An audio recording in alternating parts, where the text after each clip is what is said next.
చేస్తున్నారు. ఎందుకు మేము పిలిచిన చోటే ఖచ్చితంగా రావాలి, మేము పెట్టిన చోటనే విచారణని ఎదుర్కోవాలనేటువంటి ఒక డెలిబరేషన్ కనబడతా ఉంది మనకి దీంట్లో. రైట్, బొల్ల మల్లయ్య గారు మేడం. సో మల్లయ్య గారు, కేసీఆర్కు మళ్ళీ నోటీసులు ఇచ్చారు ఫిబ్రవరి 1వ తారీఖున మధ్యాహ్నం 3 గంటలకు నందీనగర్లో. సో ఇప్పుడు రామ్మోహన్ రావు గారు చెప్పినట్టుగా 65 ఏళ్లు పైబడినటువంటి వ్యక్తి, సీనియర్ సిటిజన్, వాళ్ళు ఎక్కడ కోరుకుంటే అక్కడికి సిట్ అధికారులు వెళ్ళి విచారణ చేయాల్సిన అవసరం ఉంది.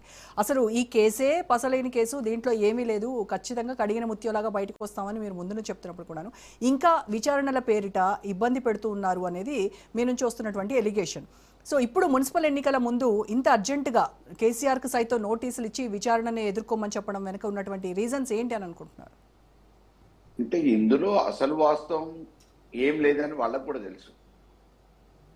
కానీ ఇప్పటి వరకు జరిగిన అనేక విచారణలలో కొండందవి ఎలకను పట్టినట్టే ఉన్నాయి. ఎలకను కూడా పట్టలేదంటున్నారుగా. ఎలకను కూడా పట్టలేదు వాస్తవానికి, ఆ చందంగా ఉన్నాయి. ఇప్పుడు నిజంగా ఇదేమన్నా న్యాయస్థాన పరంగా దర్యాప్తు పూర్తయి న్యాయస్థానానికి పోతే న్యాయస్థానం తప్పనిసరి పరిస్థితులలో వీరిది కూడా అవసరం అని అనుకుంటే న్యాయస్థానమే సమన్ చేస్తుంది. కానీ ఈరోజు వీళ్ళు పిలిచేటప్పుడేమో సమన్ చేస్తున్నారు, నోటీసులు ఇస్తున్నారు, ఆడికి పోతేనేమో విట్నెస్ అంటున్నారు. ప్రభుత్వం ఎందుకు విట్నెస్ ఉంటుందండి? అధికారులు చేసే దగ్గర పక్క కుర్చీలో కూర్చొని చూస్తారా వీళ్ళు? ఇవాళ రేవంత్ రెడ్డి అదే పని చేస్తున్నాడా? కోమటిరెడ్డి వెంకరెడ్డి విషయాలు బయటకు వచ్చినాయని బయటికి ఎన్టీవీ లాంటి దాంట్లో చెప్తున్నప్పుడు, షాడో ముఖ్యమంత్రి అంటే సీఎంఓ ఆఫీసులో షాడో మహిళ ప్రభుత్వాన్ని నడిపిస్తుందని చెప్పేసి వార్తలు వస్తున్నప్పుడు ఇవన్నీ మామూలుగా ఎవరు బయటకు పెడుతున్నారు? అన్ని లీక్ వార్తలు. మరి అంటే కాంగ్రెస్ ప్రభుత్వ హయాంలో జరిగినటువంటి స్కామ్లన్నిటికీ మరి సీఎం రేవంత్ ని ఎలా బాధ్యుల్ని చేస్తున్నారు? ఆయన పక్క నుండి చేయిస్తున్నారా? బాధ్యుల్ని చేయడానికి మా దగ్గర సాక్ష్యాలు ఉన్నాయి. ఇవాళ పౌర సరఫరా శాఖలో టెండర్ల గోల్మాల్లో 1000 కోట్ల కుంభకోణం జరిగింది. మిల్లర్ల దగ్గర 100 కోట్ల రూపాయలు వసూలు చేస్తున్నారు. దానికి విత్ డీటెయిల్స్ మేము సబ్మిట్ చేసి కోర్టులో వేసినాం కేసు. ఇదే మహేశ్వర్ రెడ్డి గారు అసెంబ్లీలో పొద్దుపూట కూర్చొని అడిగారు, సాయంత్రం మర్చిపోయారు, దాని గురించి ప్రస్తావన లేదు బీజేపీ. బట్ మేము మా సివిల్ సప్లైస్ మాజీ చైర్మన్, కార్పొరేషన్ చైర్మన్ పెద్ద సుదర్శన్ రెడ్డి కోర్టులో ఆల్రెడీ హైకోర్టులో ఉంది. దాన్ని ముందు పోనీయకుండా ఎవరి ప్రయత్నాలు వాళ్ళు చేస్తా ఉన్నారు. అదే రకంగా మన బొగ్గు కుంభకోణంలో మేము మాట్లాడిన తర్వాతనే ఒక కమిటీని వేయడం జరిగింది, విచారణ చేయమన్నారు. 3 రోజుల తర్వాత ఏం నిర్ణయం తీసుకుంటారు. గచ్చిబౌలి భూములు, లగచర్ల భూములు, అనేక విషయాలలో వాళ్ళ లోపభూయిష్టమైన నిర్ణయాలతోని, అనాలోచితమైన నిర్ణయాలతో తీసుకుంటున్న నిర్ణయాలని మేము వెలుగులోకి తీసుకురావడంతో వాళ్ళు రద్దు చేసుకుంటున్నారు, న్యాయస్థానాలు ఆపేస్తున్నాయి. అదే క్రమంలో వాళ్ళ మీద ఏ ఆరోపణ చేసినా సాక్ష్యాధారాలతోనే ఆరోపణ చేస్తున్నాం. నిరాధారమైన ఆరోపణలు ఎక్కడ మాట్లాడట్లే. 20% కమిషన్ ఇవ్వాలని చెప్పేసి బట్టి గారి విషయంలో సెక్రటరీలో పోయి కాంట్రాక్టర్లు బహిరంగంగా బైఠాయించారు, ధర్నా చేశారు. ఇది ప్రత్యక్ష సాక్ష్యమే కదా. ఏ విషయంలో తీసుకున్నా కానీ మేము నిరాధారమైన ఆరోపణలు చేయట్లే. కానీ దీంట్లో ఏమంటున్నారు? ఒక దర్యాప్తుకి కేటీఆర్ గారు పోయేస్తే అక్కడ వాళ్ళ దగ్గర ఏం అడగాలనే క్వశ్చన్స్ లేవు. ఏదో ఒకటి అడిగితే మీరు ఏం అడగాలనుకుంటున్నారో నాకు నోటీస్ ఇవ్వండి, నాకు లేకపోతే క్వశ్చనర్ ఇవ్వండి, నేను మాట్లాడతా అంటే వాళ్ళ దగ్గర ఎటువంటి లేవు. ఆ రోజు కేటీఆర్ గారు ఆడికి పోయినప్పుడు, సిట్కు పోయినప్పుడు సిట్ అధికారులు కేటీఆర్ గారిని ప్రశ్నించలే, కేటీఆర్ఏ సిట్ అధికారులను ప్రశ్నించేసి వచ్చిండు. హరీష్ రావు గారి విషయంలో కూడా అదే జరిగింది. పొద్దుపూట ఎప్పుడో పిలిచిరు ఒక శాసనసభ్యుడు, ఆయనకు ఒక ఉద్యమకారుడు, దాదాపుగా ఎన్నోసార్లు అసెంబ్లీకి వచ్చిన నాయకుడు, అంటే వరుసగా గెలుస్తున్న నాయకుడు, ఆయన్ని పొద్దుపూట పిలిచి సాయంత్రం ఒక 10 నిమిషాలు మాట్లాడి పంపించేసారు. అంటే ఆ 10 నిమిషాలు మాట్లాడాల్సిన విషయాన్ని పొద్దునెందుకు పిలవాలి? మీరు మాట్లాడాల్సిన విషయం ఏంది? ఏ టైంకి పిలవచ్చు?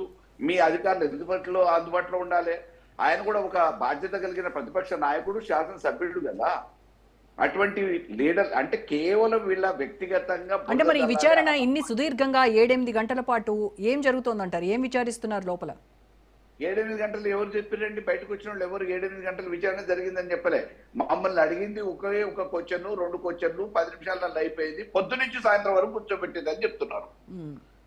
పొద్దున్నుంచి సాయంత్రం వరకు కాలక్షేపం చేపించడానికి వాళ్ళకు తీరిక లేని పనులు ఏం చేస్తున్నారు? ఆల్రెడీ ఒక బాధ్యత కలిగిన ప్రభుత్వంలో ఉన్న మాజీ ప్రజాప్రతినిధికి, మాజీ మంత్రులకి ఈరోజు నోటీసులు ఇస్తున్నప్పుడు వాళ్ళు సకాలంలో ఆ అధికారులు ఎవరైతే ఉన్నారో విచారణ చేపట్టడానికి, దర్యాప్తు చేపట్టడానికి అందుబాటులో ఉండి వెంటనే చేయాలి కదా. పొద్దున్నుంచి సాయంత్రం వరకు పడిగాపులు కాసినవో అయినా పట్టించుకోలేదు. కేవలం మేము ఆడ పోయి కాగితాలు చూసుకుంటూ కుర్చీలలో కూర్చోవాల్సి వస్తుంది, మా అడ్వకేట్లను కూడా అలో చేయట్లేదు అని చెప్పారు. కానీ ఏం జరుగుతుంది బయటకు వచ్చిన తర్వాత? వార్తలు రకరకాలుగా లీకులు వస్తున్నాయి. ఆ లీకులు దర్యాప్తు చేసే అధికారులు ఎవరిని ఏ క్వశ్చన్ అడిగారు, వాళ్ళు ఏం సమాధానం చెప్పారు అనేది చెప్పే అధికారం ఉందా వాస్తవానికి? ఈ విచారణ కాన్ఫిడెన్షియల్ గా జరగాలి. కాన్ఫిడెన్షియల్ గా జరిగి ఈ విచారణ పూర్తి చేసి దీని సవివరాలు మొత్తం కూడా న్యాయస్థానానికి సమర్పించాలి. కానీ ఒక పోలీస్ అధికారులు అయి ఉండి వీళ్ళు ఇగో కేటీఆర్ బయటికి రాగానే ఇది జరిగింది, పుంకానుపుకాలుగా కథలు, హరీష్ రావు రాగానే ఇది జరిగింది.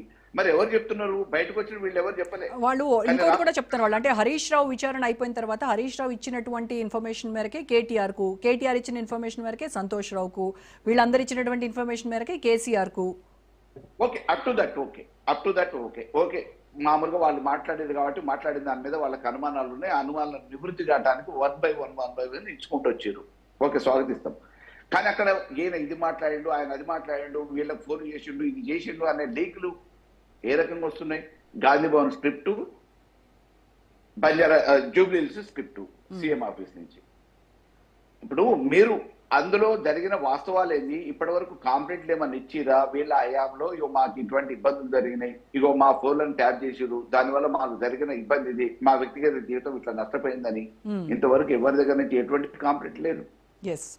కానీ కేవలం అభూత కల్పనలతోని నోటీసులు ఇచ్చి పిలిపించే ప్రయత్నం చేస్తున్నారు. చివరికి పెద్ద మనిషిని, తెలంగాణ సాధించిన నాయకుడిని ఆయన వయసునన్నా గౌరవించాలి. రాజకీయాలు అందరం చేస్తాం, దిగజారుడు రాజకీయాలు ఎందుకంటే గౌరవప్రదంగా చేసుకుందాం, విమర్శలు సద్విమర్శలు చేసుకుందాం, సిద్ధాంతపరమైన చర్చలు పెట్టుకుందాం.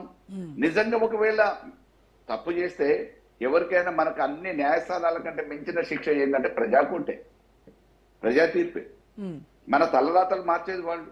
అక్కడ చూసుకుందాం. కానీ ఇవాళ కేసీఆర్ గారిని ఏదో స్టేషన్కి పిలిపిస్తే ఆయన స్థాయి దిగజారుతుందనో, ఆయన పల్సన్ అవుతాడనో, ఆయన ప్రాబల్యం తగ్గుతుందనో జనాలలో వేరే రకంగా అనుకోవటం అని అంటే ఇది చాలా దురదృష్టకరమైన భావన.